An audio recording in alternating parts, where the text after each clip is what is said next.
সাবুদানাকে আমি এখানে দুইবার ভালো করে জল দিয়ে ধুয়ে নিয়েছি। ধুয়ে এবার এটাকে এর মধ্যে আমি ফ্রেশ ওয়াটার দিয়ে আমি কিছুক্ষণের জন্য আধা ঘন্টার জন্য এটাকে রেখে দেব।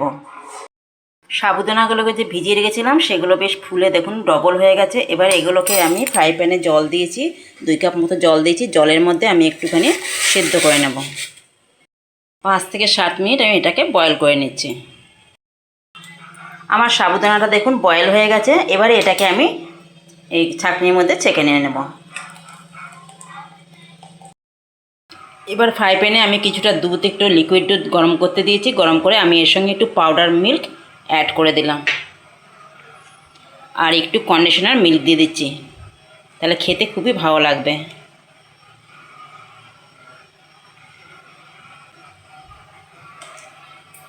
এই 3টি উপকরণকে আমি বেশ ভালোভাবে একটু জাল দিয়ে নেব। আর এখানে আমি স্বাদ অনুসারে চিনি দিয়ে দিচ্ছি। এবারে সব উপকরণগুলোকে আমি বেশ ভালো করে একটু জাল দিয়ে নিচ্ছি। দুধটা আমার অনেকটা ফুটে এসে এবার যে সাবুদানাটাকে জল ঝরিয়ে রেখেছিলাম সেই সাবুদানাটাকে দিয়ে দিচ্ছি। ভালোভাবে আমার দেখুন সাবুদানা দুধটা কুক হয়ে গেছে। এবারে আমি এটাকে নামিয়ে একটু ঠান্ডা করে নেব।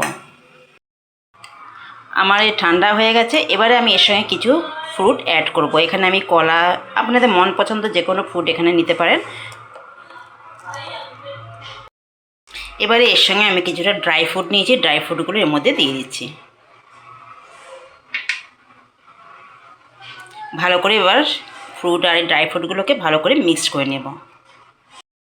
এবার এই সাবুদানার ড্রিঙ্কটা আমি গ্লাসের মধ্যে সার্ভ করছি।